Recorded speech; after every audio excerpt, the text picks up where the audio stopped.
Hello friends, it's Lisa and I'm back with a new video. This is all about testing the different types of blending foams that there are. So I got these two Spectrum Noir blender tools with a set of stamps from Crafter's Companion. And they came along with 4 foam pads. I already have the Tim Holtz blending tools, and every single one of my ink pads has its own Tim Holtz blender pad so that I don't mix anything. So I was like, I don't need these. I'm not worried about them. Why should I care? Well, then I started feeling them, and you'll find, I don't think I got this on the video very well because it's hard to show, but the Tim Holtz foam pads are very coarse in comparison to the Spectrum Noir pads, which are very soft. So I thought that these Spectrum Noir might work better for the Distress Oxide ink than the Tim Holtz blending pads. So that's really where this video is coming from. Which one is going to be better? Now, if you've watched my videos in the past, you may know that the best way I find to decide this is to test it out. So we're going to test the Spectrum Noir blender pads against the Tim Holtz blender pads using the Distress Oxide and traditional Distress ink, as well as the Spectrum Noir Harmony ink and the metallic wax from Spectrum Noir, because those are some of my favorite things to use the blender pads with. Well, the metallic wax, I'm trying to figure out the best way to use them, so this was more of a trial to see if either would really work. I don't know that they're the right way to deliver the metallic wax. Anyway, so moving on. I should be clear, this is a test of the blender pads and not the blender tools, because the blender tools are fundamentally the same. In this video, I do use the Spectrum Noir blender tools with the Spectrum Noir pads and the Tim Holtz tools with the Tim Holtz pads, but that's just for me to be able to keep it straight and not for purposes of testing. Honestly, there's no difference. I'm going to go ahead and speed up the video, but you will see me show you that the Spectrum Noir pads are a little bit smaller than the base of the tool, as opposed to the Tim Holtz, which is bigger than the tool. So I don't know that it made much of a difference, but it's something to consider when we're testing. Now here I'm starting with the Harmony ink pad, and this is the Spectrum Noir. It went on very fast, and you can see there that the pad doesn't hold a lot of ink, while I felt like the Tim Holtz soaks up the ink into the pad and doesn't let it out as easily. I definitely took more time blending with the Tim Holtz. Now, I didn't get perfect results on either of them because I wasn't trying that hard. I just wanted to get color down. So, plus, I'm not super, I don't care that much about getting perfect results because I'm always doing stuff over the top, but I do feel like even with my kind of haphazard approach to this, that the Spectrum Noir blended the ink better than the Tim Holtz did. So now we're on to the Distress Oxide, and I just picked random colors for this, and I picked colors that weren't similar so that I could keep track. But here we did the Tim Holtz first, and it worked well. The Spectrum Noir pads, I felt like I said before, I feel like they hold the ink on the surface of the pad and which makes the transfer onto the paper a lot smoother, while the Tim Holtz kind of sucks it up into the pad and doesn't release the ink as smoothly or as fast. Next, we're going to try the regular Distress ink, and this is going to be similar to the Harmony ink pad. This Distress ink that I have, the Blue Print Sketch, also is very juicy. I didn't realize that when I picked it, or I probably would have picked a different color, but it is very juicy. So I tried to stamp off some of the ink, but here is probably where you see how much ink the Spectrum Noir pads just put down. So, but when you do this slide test, the Spectrum Noir doesn't seem to put down as much as the Tim Holtz. So my theory could be wrong because I did the slide test and the Tim Holtz seemed to do more. So maybe that's not exactly what's happening, but there's definitely a difference. And you'll see that here in just a minute when we compare all of it together. Next, we're going to move on to the metallic wax, and this is the Spectrum Noir metallic wax, which I enjoy a lot. It's water-based, so it's just a lot of fun. We're going to use the Spectrum Noir ink pad first, and you'll see I didn't think there was...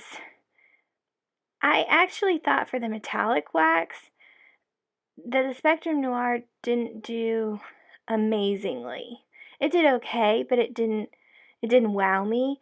I think actually that the Tim Holtz blending tool, blending pad, works better for this kind of medium.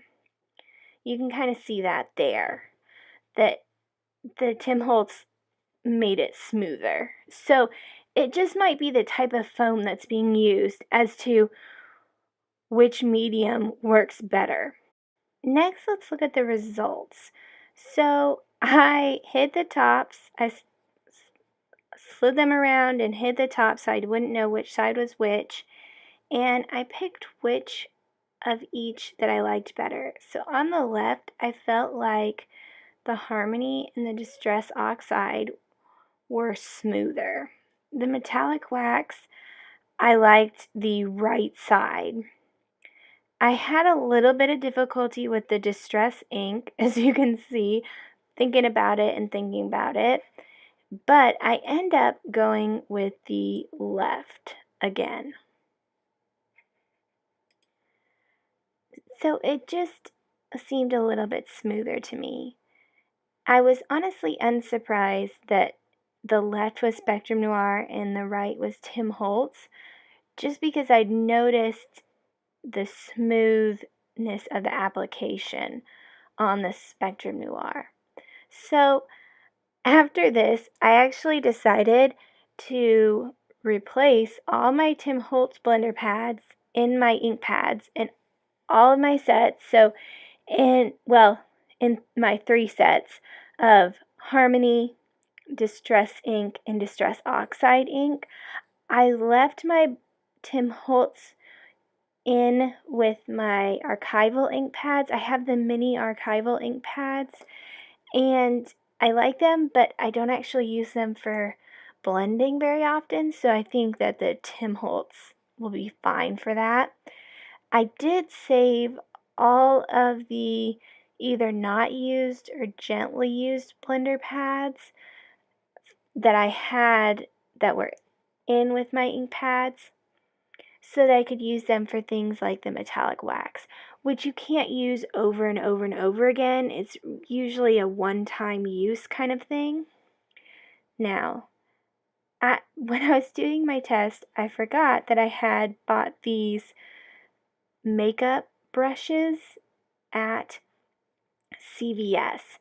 And I know I'd seen online where there's brushes just like these that they're being sold for crafting, and they're really expensive. But you can get these online from CVS for like $6 or $7, and you get 3 of them, while the ones I saw online for crafting, you got like 6 and it was $50. So I thought I would buy them and try it out. So here they are. This is the biggest brush. This set came with 3, and they're 3 great sizes. I do not think that you need more than these 3 brushes.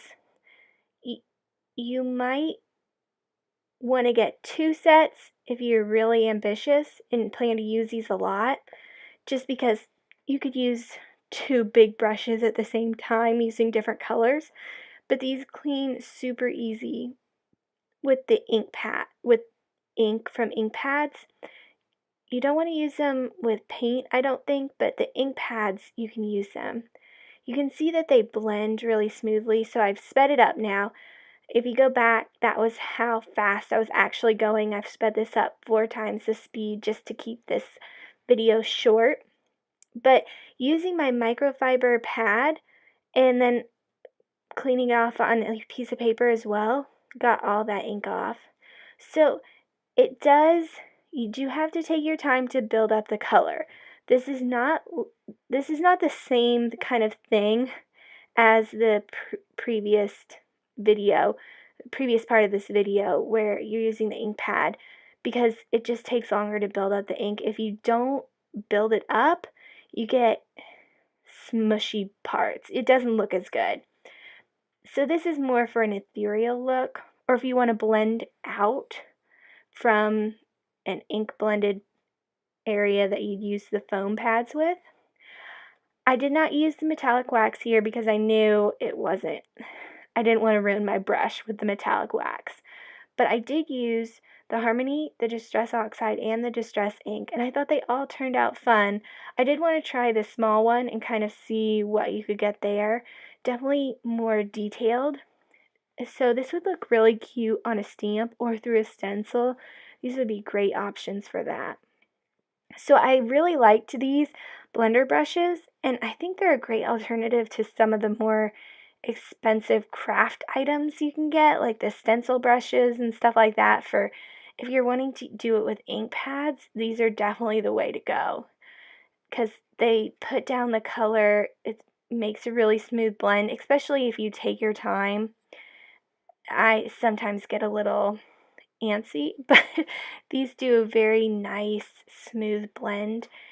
And you'll see here I'm actually mixing the Harmony and the Distress Ink. Sorry, I got the Distress Oxide and Distress Ink signs mixed up. But they just look really good.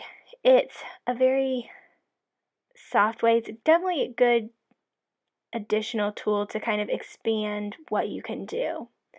So, there's a comparison. You can see how much less color goes on with the Beauty 3D blender brushes, but they're really fun and definitely give you a different kind of look and make the easy, smooth, light blending very nice. So I hope that this blender video was helpful for you. It was very helpful for me while I was making it.